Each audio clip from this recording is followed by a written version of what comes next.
이 시간 함께 은혜 받으실 하나님의 말씀 마태복음 27장 38절로 61절까지 말씀입니다.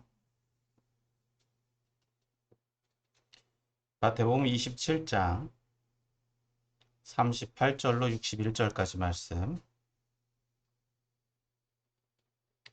제가 말씀 봉독해 올리겠습니다. 이때 예수와 함께 강도 둘이 십자가에 못 박히니 하나는 우편에 하나는 좌편에 있더라. 지나가는 자들은 자기 머리를 흔들며 예수를 모욕하여 이르되, 성전을 헐고 사흘에 짓는 자여, 내가 만일 하나님의 아들이거든 자기를 구원하고 십자가에서 내려오라 하며, 그와 같이 대제사장들도 서기관들과 장로들과 함께 희롱하여 이르되, 그가 남은 구원하였을 때 자기는 구원할 수 없도다. 그가 이스라엘의 왕이로다. 지금 십자가에서 내려올지어다. 그리하면 우리가 믿겠노라. 그가 하나님을 신뢰하니 하나님이 원하시면 이제 그를 구원하실지라. 그의 말이 나는 하나님의 아들이라 하였도다 하며, 함께 십자가에 못 박힌 강도들도 이와 같이 욕하더라. 제9시부터 온 땅에 어둠이 임하여 제9시까지 계속되더니, 제9시쯤에 예수께서 크게 소리질러 이르시되, 엘리 엘리 라마 사막다니 하시니, 이는 곧 나의 하나님 어찌하여 나를 버리셨나이까 하는 뜻이라. 거기 섰던 자 중 어떤 이들이 듣고 이르되, 이 사람이 엘리야를 부른다 하고, 그 중에 한 사람이 곧 달려가서 해면을 가져다가 신 포도주에 적시어 갈대에 꿰어 마시게 하거늘, 그 남은 사람들이 이르되 가만두라, 엘리야가 와서 그를 구원하나 보자 하더라. 예수께서 다시 크게 소리 지르시고 영원히 떠나시니라. 이에 성소 휘장이 위로부터 아래까지 찢어져 둘이 되고, 땅이 진동하며 바위가 터지고 무덤들이 열리며 자던 성도들의 몸이 많이 일어나되, 예수의 부활 후에 그들이 무덤에서 나와서 거룩한 성에 들어가 많은 사람에게 보이니라. 백부장과 및 함께 예수를 지키던 자들이 지진과 그 일어난 일들을 보고 심히 두려워하여 이르되, 이는 진실로 하나님의 아들이었도다 하더라. 예수를 섬기며 갈릴리에서부터 따라온 많은 여자가 거기 있어 멀리서 바라보고 있으니, 그 중에는 막달라 마리아와 또 야고보와 요셉의 어머니 마리아와 또 세베대의 아들들의 어머니도 있더라. 저물었을 때에 아리마대의 부자 요셉이라 하는 사람이 왔으니 그도 예수의 제자라. 빌라도에게 가서 예수의 시체를 달라 하니, 이에 빌라도가 내주라 명령하거늘, 요셉이 시체를 가져다가 깨끗한 세마포로 싸서 바위 속에 판 자기 새 무덤에 넣어두고 큰 돌을 굴려 무덤문에 놓고 가니, 거기 막달라 마리아와 다른 마리아가 무덤을 향하여 앉았더라. 아멘. 할렐루야. 오늘로 거룩한 주일 예배의 자리에 나오신 여러분을 환영하고 축복합니다. 오늘 함께 읽은 말씀은 예수님의 순환과 죽음 그리고 부활에 대한 7번째 시간입니다. 오늘도 이 말씀들의 의미를 살펴보고 이 말씀들을 우리에게 적용함으로 함께 나누기를 원합니다. 오늘 본문은 크게 38절에서부터 38절에서부터 44절까지의 말씀과 또 45절에서부터 56절의 말씀, 그리고 56절에서부터 61절의 말씀, 이렇게 세 부분으로 나눠 볼 수 있습니다. 먼저 첫 번째 38절에서부터 44절까지의 말씀은 십자가 위에서 조롱을 받으신 예수님에 대해서 말씀하고 있습니다. 예수님 십자가에 달리실 때의 그 상황을 이 38절에서 말씀하고 있는데, 예수님과 함께 예수님만 십자가에 달리신 것이 아니라 예수님 옆에 강도 둘이 십자가에 못 박혔다라고 말씀하고 있습니다. 예수님이 이 십자가에 달리셔야 되는 그 자리는 우리가 이미 보았듯이 바라바가 그 자리에 있었어야 되었습니다. 하지만 유대인들은 바라바를 놓아달라고 했고 예수님 십자가에 못 박으라고 했던 것을 볼 때, 이제 예수님이 다른 강도들과 함께 그 자리에 못 박히셨다. 그래서 예수님은 어떤 대우를 받고 있느냐? 강도와 같은 취급을 당하고 계시다 하는 것입니다. 그래서 39절과 40절에 보면 이제 지나가는 행인들이 예수님에 대해서 조롱하고 모욕합니다. 그들이 모욕한 내용들은 이제 39절 말씀을 보면, 그들은 자기들의 머리를 흔들면서 예수님을 모욕합니다. 40절에 그들이 모욕한 내용을 볼 수 있는데, 이르되 성전을 헐고 사흘에 짓는 자여 내가 만일 하나님의 아들이거든 자기를 구원하고 십자가에서 내려오라. 즉 그 십자가에 달려있는, 십자가에 달리신 그 모양만을 보고 그들은 예수님을 부정하고 예수님을 조롱하고 있던 것입니다. 자, 계속해서 이러한 지나가는 행인들, 즉 예수님에 대해서 잘 모르는 사람들도 예수님을 조롱하고 있는데, 심지어 그 자리에 있던 대제사장들과 장로들도 예수님을 조롱합니다. 41절서부터 43절 말씀 같이 보도록 합니다. 41절에서부터 43절 같이 읽습니다. 시작. 그와 같이 대제사장들과 서기관들과 장로들과 함께 희롱하여 이르되 그가 남은 구원하였을 때 자기는 구원할 수 없었다. 그가 이스라엘의 왕이로다. 지금 십자가에서 내려올지어다. 그리하면 우리가 믿겠노라. 그가 하나님을 신뢰하니 하나님이 원하시면 이제 그를 구원하실지라. 그의 말이 나는 하나님의 아들이라 하였도다. 이 말씀을 볼 때 먼저 대제사장들과 장로들은 예수님을 조롱하고 비난합니다. 즉 십자가에 달려있는 그 모습, 즉 인간적인 그 모습을 보고 자신은 구원하지 못하는구나. 즉 남은 구원하고 있지만 자신은 구원하지 못하고 있구나라고 말씀합니다. 심지어 자신이 이스라엘의 왕이다라고 말했다라고 이야기하면서 이제 십자가에서 내려오라라고 말합니다. 그러면 우리가 믿겠다. 당신이 하나님의 아들인 것을 믿겠다라고 이야기합니다. 사랑하는 성도 여러분, 예수님이 십자가에서 내려오셨다고 해서 그들이 믿었을까요? 불신이라고 하는 것, 예, 불신은요, 어떻게 보면 자기 당착에 빠지기 쉽습니다. 그 불신의 이유는 자기의 자기 지식이 과잉과 또 다른 사람을 믿지 못하는 데서 일어나는 것이다. 어떻게 보면 또 다른 무지예요. 또 다른 무지다. 자기가 아는 것 외에는 다른 것을 알려고 하지 않는. 여담으로 말씀을 드렸지만 이 말씀은 앞서 본 말씀들은 시편 22편 6절에서부터 8절 말씀을 연상시킵니다. 22편 6절에서 8절 말씀 제가 읽어드리겠습니다.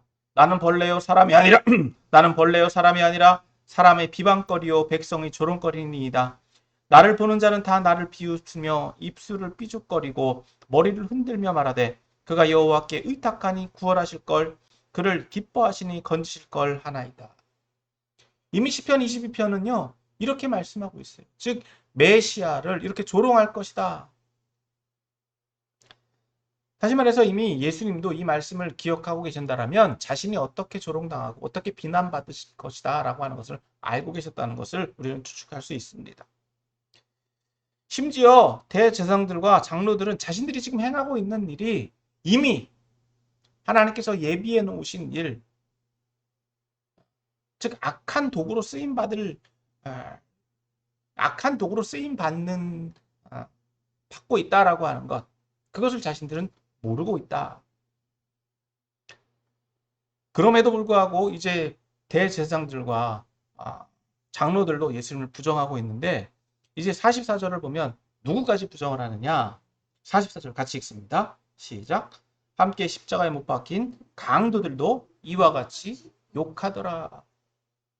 즉 예수님 십자가에 못 박히셨다라고 하는 것 그 자체만으로 지나가는 행인들도 예수님을 비난하고 부정하고 또 대제사장들과 장로들도 예수님을 부정하고 있을 뿐만 아니라 더 나아가서 누구까지요? 함께 십자가에 달려 죽어가고 있는 강도들조차도 예수님을 비난하더라고요. 자기 자신의 입장을 돌아보지 못하고 오히려 상대방만을 비난하고 있다. 이 모든 것을 볼 때 여러분 예수님이 십자가에 달리셨다라고 하는 것 그것만을 보고 그들은요 예수님의 모든 사역, 이제까지 행하셨던 모든 사역을 거부하고 또 모든 것을 부정하고 또 예수님을 허풍쟁이로 취급하고 있다라고 하는 것을 알 수 있습니다. 자, 계속해서 45절에서부터 56절은 이제 예수님의 죽으심과 그리고 그 죽으심을 통해서 일어난 사건들에 대해서 말씀하고 있습니다.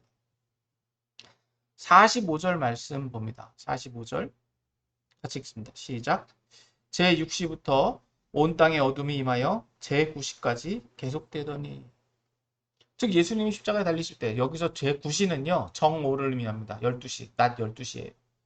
그럼 3시, 이제 제9시는 이제 3시간 뒤니까 오후 3시를 의미합니다.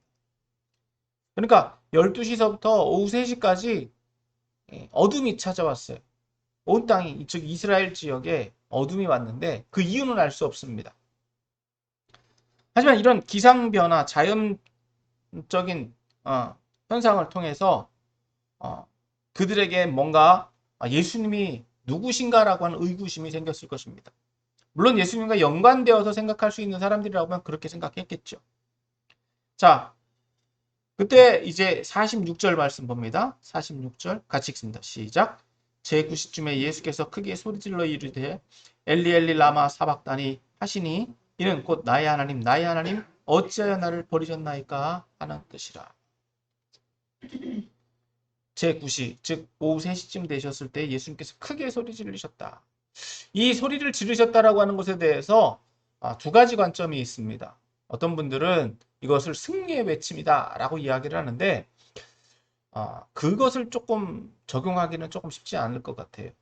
오히려 예수님의 인간적인 모습, 즉 고통 가운데서 큰 소리를 외치시는 고통의 외침 소리 아니었겠나.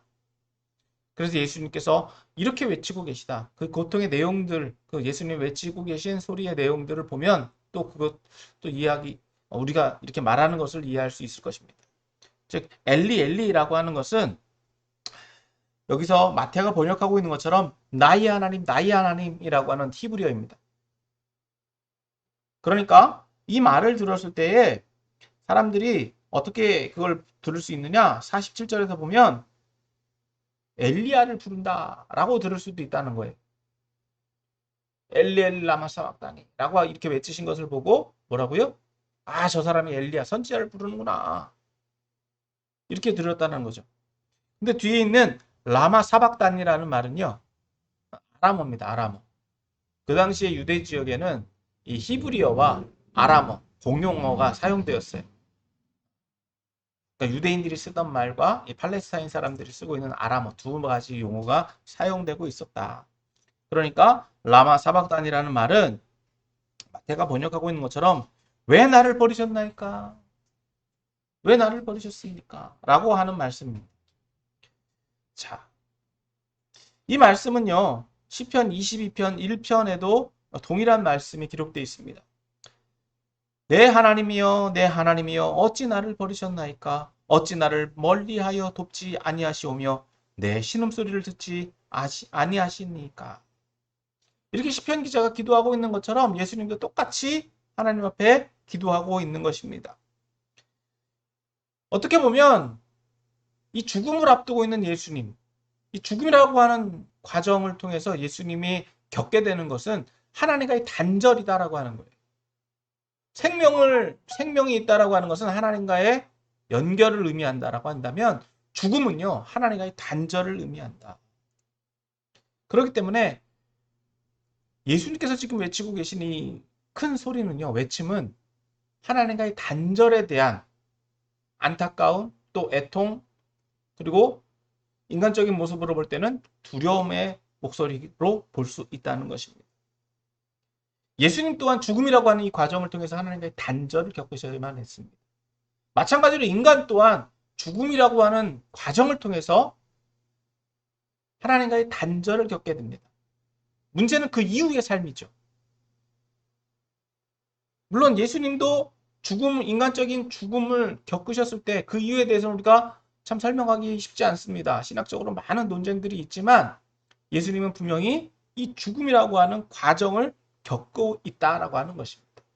그러니까 인간적으로 볼 때는 이 죽음이라고 하는 것은 누구나 두려워할 수밖에 없고 이 죽음의 과정은 인간적으로 겪는 가장 큰 고통일 수밖에 없다는 것입니다.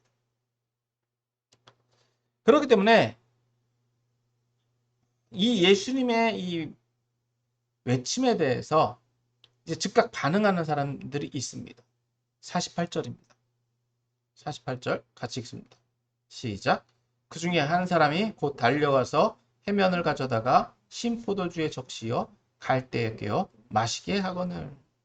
즉 예수님의 그 고통에 찬 외침의 소리를 듣고 한 사람, 즉 예수님을 동정하고 있는 이 사람은 아마도 예수님을 하나님의 아들로 인정하였다라고 보기는 어렵습니다. 하지만 그럼에도 불구하고 인간적인 동정으로 해면에 신포도주를 적셔서 예수님께 마시게 했다. 즉, 이 여기서 예수님이 십자가에 달리시기 직전에는 똑같이 신포도를 주었을 때 예수님 그 포도주를 드시지 않았거든요. 목마름에 대한 갈증을 식혀줄 수 있는 포도주인데 여기서는 예수님도 그 포도주를 마시고 계시다. 즉 인간적인 갈증을 느끼고 계시다는 것을 알 수 있습니다. 그런데 이렇게 행하는 것을 보면서도 사람들은 어떻게 행한다고요?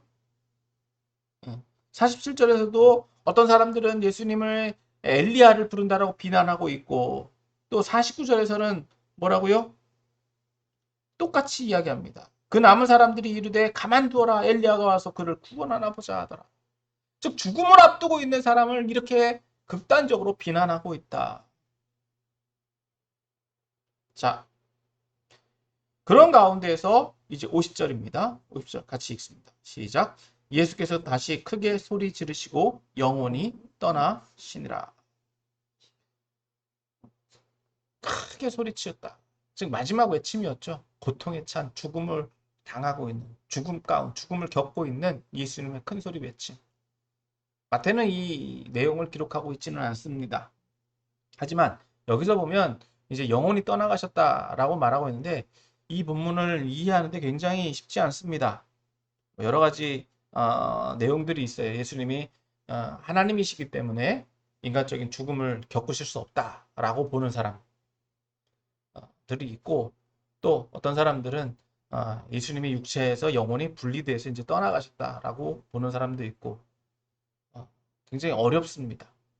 예수님의 신성과 인성을 두 가지를 겸하고 계시기 때문에 이 죽음에 대해서 예수님의 죽음에 대해서 설명하는 것은 쉽지 않은데 분명히 알 것은 마태가 지금 그래서 인용하고 지금 설명하고 있는 이 내용은 육체에서 영원히 떠나갔다라고 하는 표현은 육신적인 죽음을 의미하는 것입니다.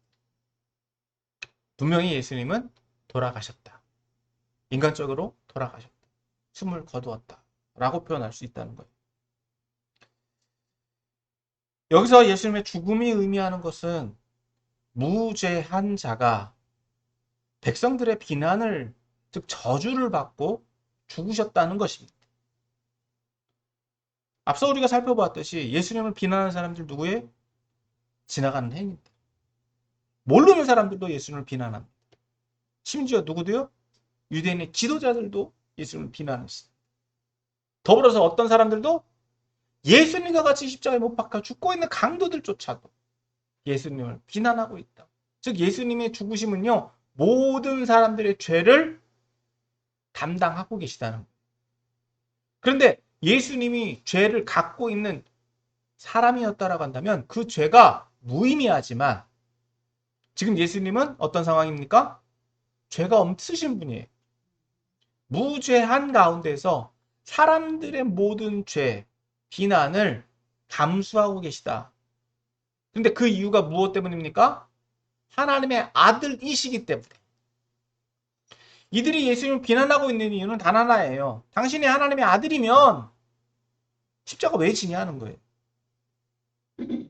근데 예수님이 십자가에 달리시는 이유는 역설적으로 그 사람들의 죄를 감당하시기 위해서 십자가상에 계시다는 것입니다.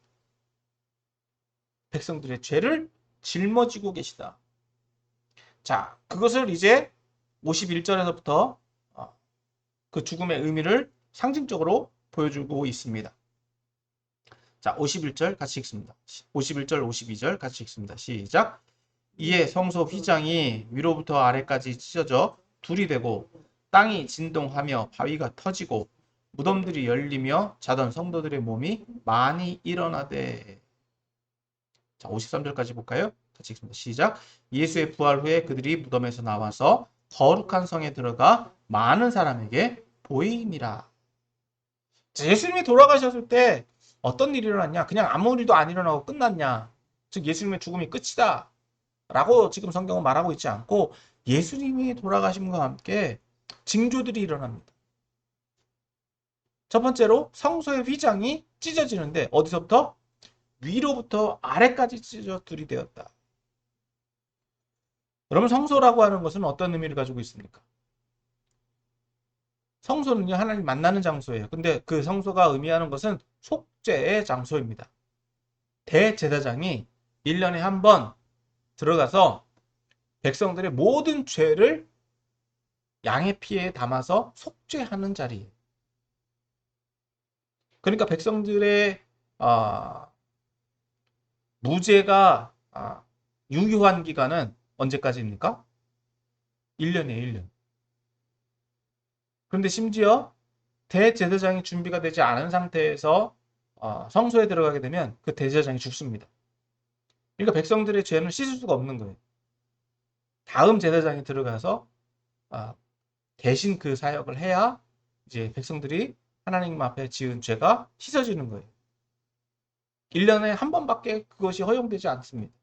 그런데 성소의 휘장이 위로부터 아래로 찢어졌다라고 하는 것은 이제는 누구나 성소가 이제 오픈되었다, 열렸다라고 하는 것인데, 그러니까 누구나 성소에 나아가서 자신의 죄를 씻을 수 있게 되었다라고 하는 것입니다.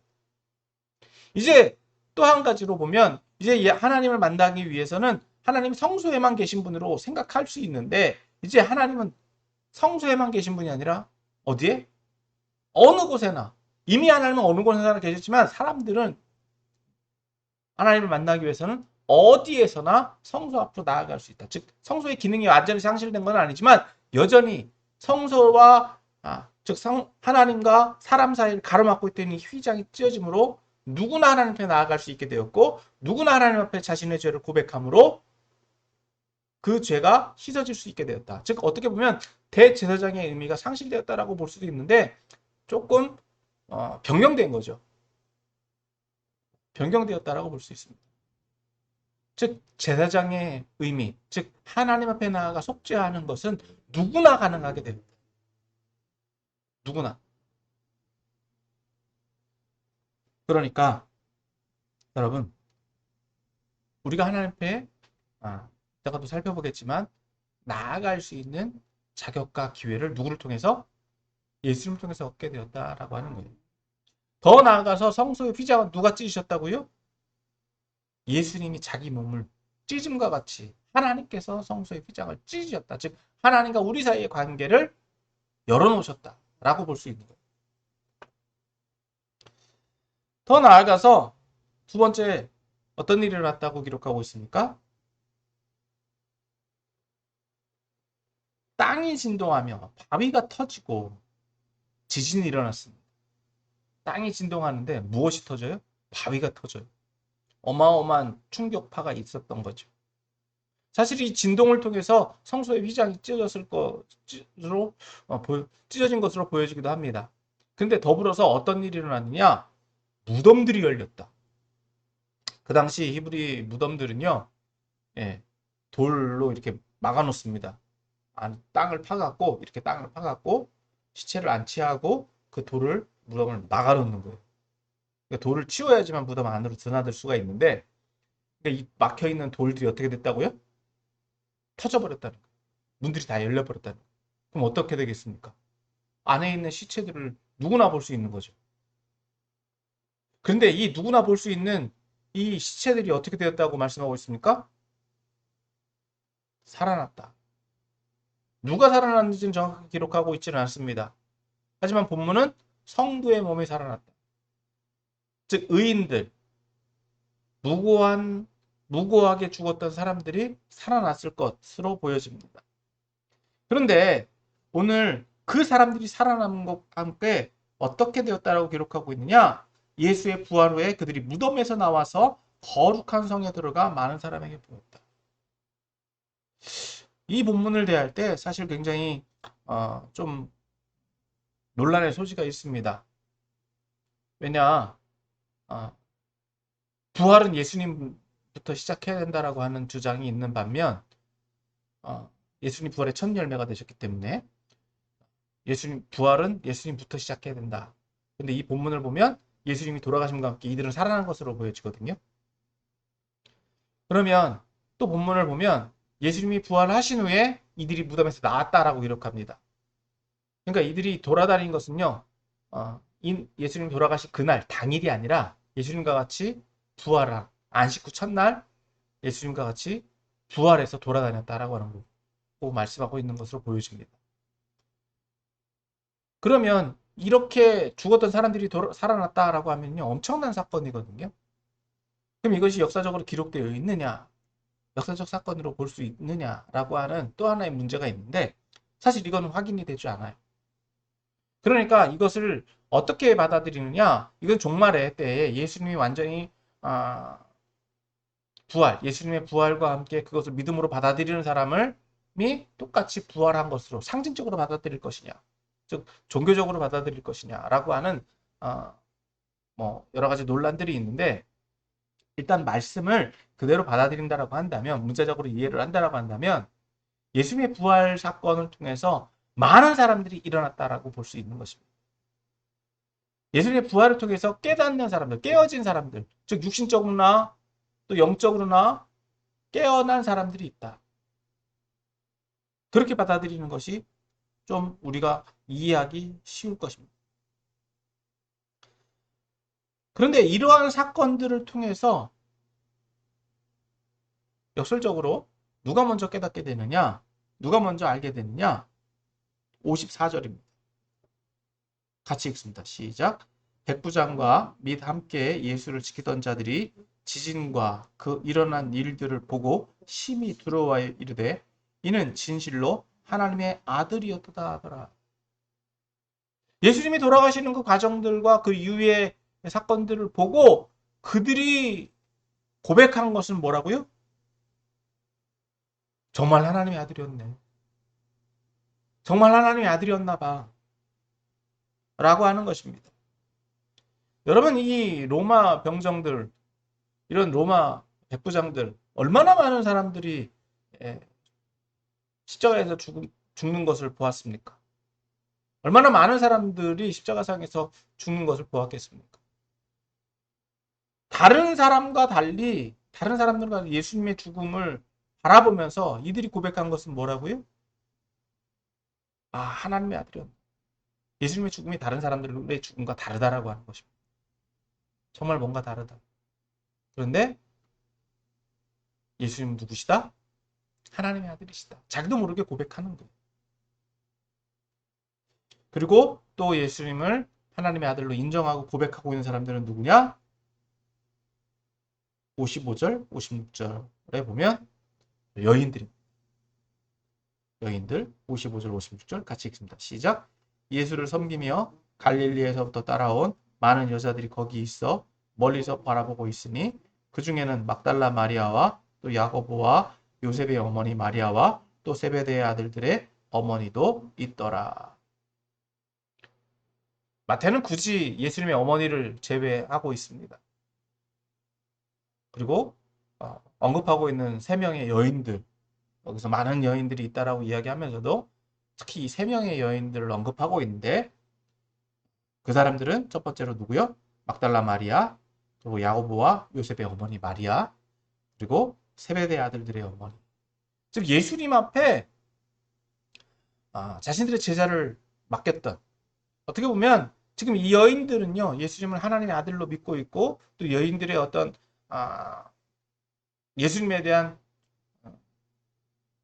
존경, 또 예수님을 따랐던 어떤 애달픔, 여인들이 품을 수 있는 어떤 특별한 마음들, 그런 것들을 표현하고 있는지는 모르겠지만 분명한 것은 그 자리에 누가 있었다고요? 여자들이 있었다. 사실 여인들은요, 성경시대에 여인들은 그렇게 대우를 받지 못합니다. 그럼에도 불구하고 예수님의 임종을 끝까지 지키고 있는 사람들은 누구다? 여인들이다. 그렇다고 해서 특별 대우를 하려고 하는 것은 아니지만 그들의 믿음을, 즉 하나님의 아들이신 것을 믿고 있는 사람들이 누구냐라고 하는 것을 마태는 분명하게 보여주고 있다는 것입니다. 더불어서 예수님의 이제 장래에 대해서 57절서부터 61절은 말씀합니다. 57절에서 61절 같이 보면 먼저 57절 말씀 봅니다. 57절 같이 시작. 저물었을 때에 아리마대 부자 요셉이라는 사람이 왔으니 그도 예수의 제자라. 저물어 가고 있습니다. 시기적으로. 예.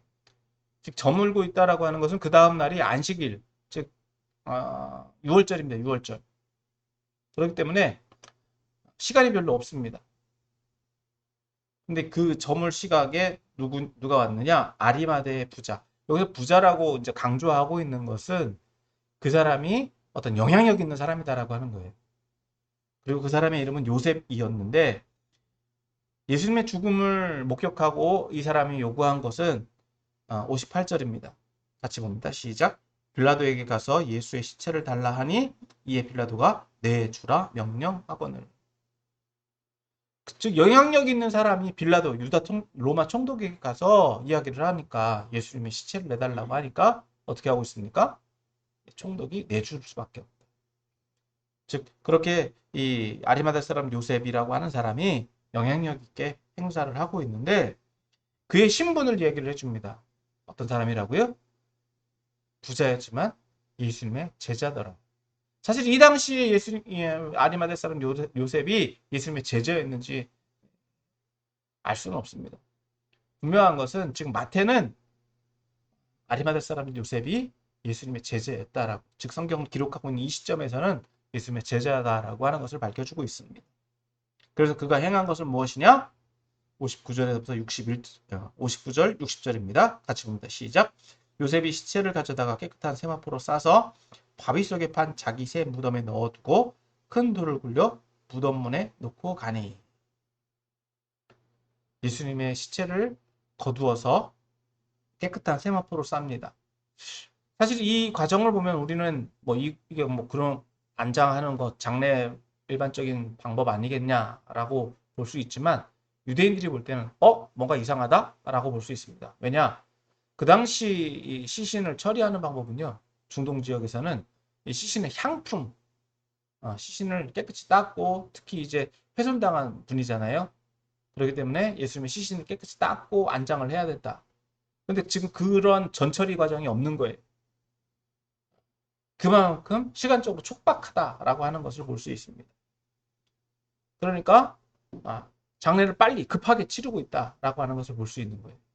그래서 바위 속에 판 무덤, 즉 자기 무덤이죠. 자기가 안장되려고 했던 그 무덤에 예수님을 안장하고 있습니다. 그런데 그 장면을 또 누가 보고 있습니까? 61절입니다. 같이 봅니다. 시작. 거기 막달라 마리아와 다른 마리아가 무덤을 향하여 앉았더라. 여인이기 때문에 예수님의 장례 모든 상황에 접근할 수가 없습니다. 그러니까 먼발치에서 예수님이 지금 어떻게 그 모든 일들이 진행되고 있는지, 예수님의 장례가 어떻게 정리되고 있는지를 확인하고 있는 거예요. 그러니까 이 사람들은요, 예수님의 무덤이 어디인지도 확인할 수 있고 예수님의 시체가 어떻게 안장됐는지도 확인할 수 있었던 것입니다. 어떻게 보면 증인의 역할을 감당하고 있는데 이 말씀들을 보면 이제 예수님께서는 분명히 죽으셨고 예수님이 장례가 진행돼서 예수님 무덤에 안장되었다라고 하는 것을 말씀하고 있는 것입니다. 그러니까 예수님도 인간적으로 볼 땐 죽음을 겪으실 수밖에 없다. 그 죽음은 누구의 죽음? 이건 좀 적용할 때 지난주에 우리가 살펴봤지만 누구를 위해서? 나를 위한 죽음이었다. 자, 그럼 오늘 이 말씀들을 우리에게 좀 적용한다면 첫 번째로 예수님의 십자가의 의미는 무엇이냐라고 하는 것입니다. 앞서 살펴본 대로 예수님의 십자가를 볼 때 두 가지의 반응이 있었습니다. 첫 번째는 어떤 반응입니까? 예수님을 비난하고 조롱하는 반응입니다. 심지어 어떤 사람들까지도 예수님을 잘 모르는 사람들까지도 더 나아가서 어떤 사람들까지도 같이 죽고 있는 그 사람들까지도 그만큼 십자가라고 하는 것은요. 저주와 조롱거리의 대상이다라고 하는, 부끄러움의 대상이다라고 하는. 그런데 예수님에 대해서 이 십자가를 통해서 예수님 발견한 사람들이 있습니다. 어떤 사람들입니까? 예수님 먼저 첫 번째로 인간적으로 동정한 사람도 있죠. 어떤 사람이요? 예수님이 큰 소리를 외치실 때 포도주를 해면에 담아서 준 사람도 있습니다. 또 어떤 사람? 로마 군인들. 예수님이 십자가에 못 박았던 로마 군인들은 예수님의 죽음을 목격하고 예수님과 함께 일어난 징조들을 바라보면서 예수님이 하나님의 아들이시다라고 하는 걸 깨닫게 돼. 예수님의 제자들은 다 도망가고 없는데 심지어 예수님의 죽음을 끝까지 목도하고 있는 사람들은 누구라고요? 예수님 끝까지 하나님의 아들로 믿었던 사람들, 즉 갈릴리에서부터 예수님을 따라온 사람들은 누구였습니까? 그 당시 인정받지 못하고 그 당시에 대우받지 못했던 여자들이었다는 거예요. 물론 이 사람들이 누구인지는 밝혀지고 뭐 우리가 전설로 뭐 전승으로 알려져 있습니다. 이 막달라 마리아는요, 귀신이 들었다가 예수님께서 7귀신 들려진 여인을 쫓아내준 여인. 또 야고보와 요셉의 어머니는, 또 세베대의 아들들의 어머니는 예수님의 제자들의 어머니입니다. 자녀들, 즉 제자들은 다 도망가고 없지만 그 어머니들은 누구를? 예수님을 직접 발견하고 죽음의 위경 가운데에서도 어떻게 해요? 끝까지 믿음, 예수님을 믿는 그 믿음을 유지하고 있더라. 그래서 어디까지? 예수님이 무덤에 안장되는 그 순간까지 예수님을 따랐다라고 하는 거예요. 그리고 더 나아가서 인간적인 모습이기는 하지만 어떻게 해요? 자기의 영향력을 잘 감당해서 예수님의 시신을 거두어준 아리마대 사람 요셉. 어떻게 보면 이런 과정들은요, 자신의 어떤 그동안의 경력이나 자신의 신분을 위험하게 만들 수 있는 상황이기도 합니다. 하지만 그는 예수님을 섬기는 것에 있어서 주저하지 않았습니다. 그렇기 때문에 예수님을 따르는 이들은, 예수님을 믿는 사람들의 태도, 드러나지는 않았지만 예수님의 죽음이라고 하는 이 과정을 통해서, 십자가를 통해서 자신들의 믿음을 확인할 수 있는 계기가 되었다는 거예요. 사랑하는 성도 여러분, 오늘날 저와 여러분들의 믿음은 어디에 있습니까? 오늘날에도요, 많은 사람들 예수 믿는다라고 한다면 사람들이 좋아할까요, 싫어할까요? 싫어해요. 싫어해요. 예수 믿는 게 잘못인가요? 잘못이 아닌데도 싫어해요. 십자가는 조롱의 대상인 것처럼, 여러분, 우리가 예수 믿는다라고 한다면, 세상에서 예수 믿는다라고 한다면 사람들은 싫어해요. 뭔가 잘못하고 있는 것처럼. 그럼에도 불구하고 우리의 믿음은 어디에 있어야 된다? 십자가에 있어야 된다는 거예요. 그게 진짜 믿음이에요. 어떻게 보면 굳이 뭐 드러내려고 하는 것보다 어찌 하지 않아도 어떻다고요? 드러날 수밖에 없어요. 예수님 십자가에 못 박았던 로마 병정들도 하나님의 아들이었다라고 하는 것처럼 우리들이 아무리 내가 믿는 사람이다라고 굳이 떠벌리고 다니지 않아도 안다는 거예요. 그러니까 우리가 십자가를 부끄러워해야 되느냐? 부끄러워할 필요 없습니다. 믿음이 있는 사람들이라고 한다면 그 십자가를 부끄러워할 이유가 없다.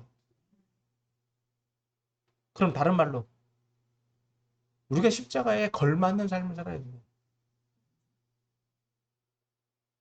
십자가가 부끄러워질 수 있다라고 하는 것은 우리가 그에 걸맞지 못한 삶을 산다라고 하는.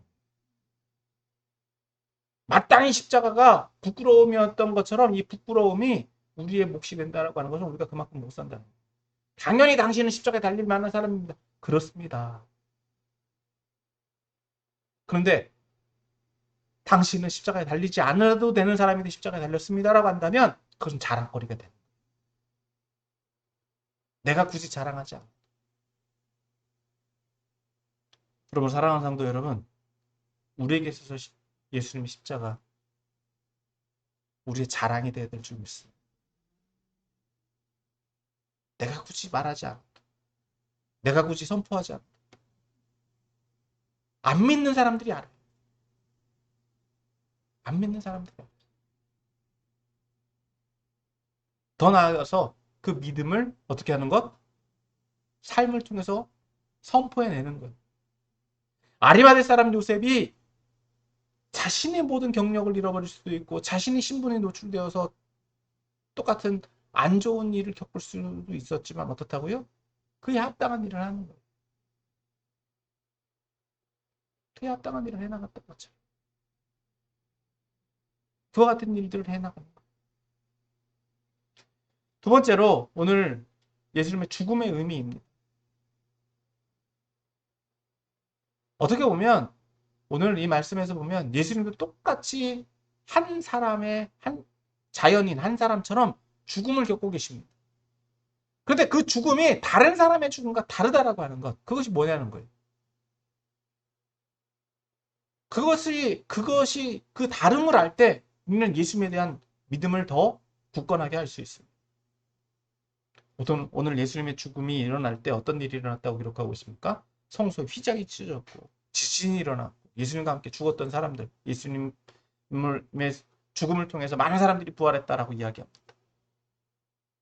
즉 예수님의 죽으심이 가지고 있는 것은 바로 하나님의 아들의 죽으심이다라고 하는 거예요.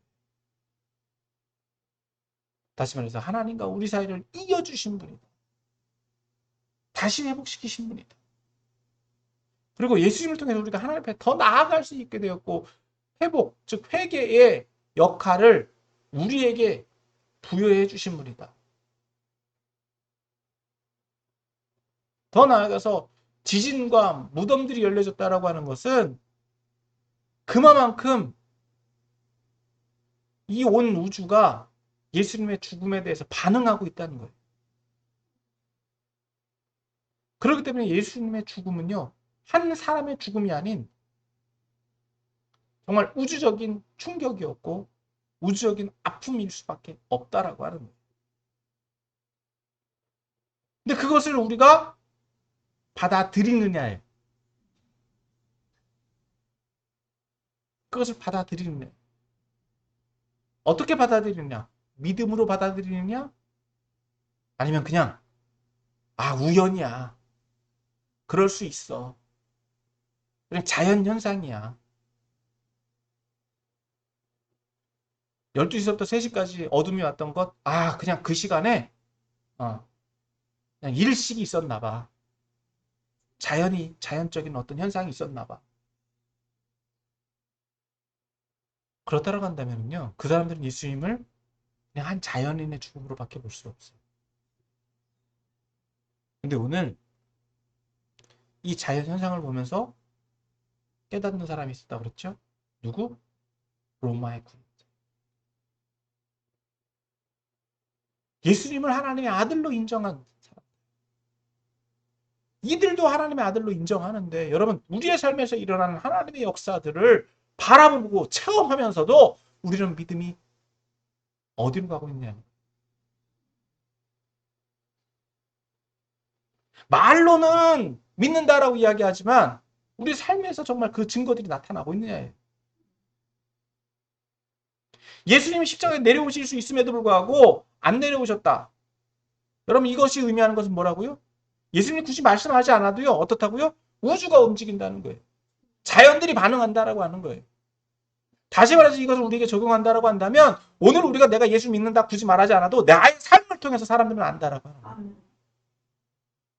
내가 그렇게 살아갈 때. 세상이 바뀌어지고요. 주변 사람들이 바뀌어지고요. 저 사람은 뭔가 다르구나. 저 사람은 뭔가 나에게 영향력을 끼치고 있구나. 여러분 오늘 우리들의 신앙의 삶의 모습들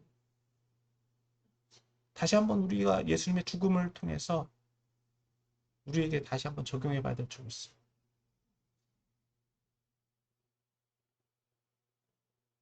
말씀을 정리합니다. 오늘 예수님의 십자가는요, 조롱과 비난의 의미로 상징되었습니다. 그럼에도 불구하고 여전히 예수님의 십자가는요,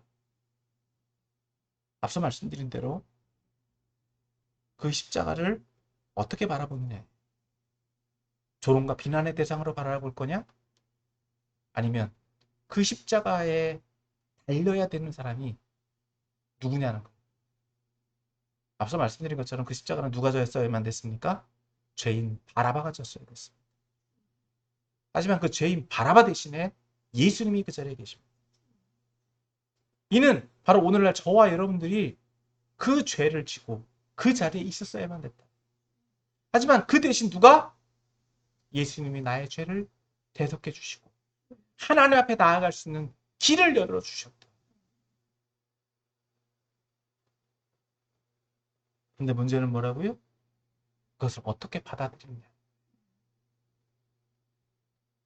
어떻게 받아들이냐. 하나님의 아들로 예수님을 인정하고 나를 위해서 돌아가신 나의 죄를 대속해 주신 메시아의 죽음으로 인정할 것이냐. 그래서 내가 예수님 앞에만, 즉 예수님을 통해서 하나님 앞에 나아가면 나의 죄가 씻김을 받는다라고 하는 것을 믿고 나아가는지, 아니면 그저 예수님과 나는 상관없는 존재로 살아가고 있는지. 여러분, 우리는 그 믿음을 돌이켜봐야 될 줄 믿습니다.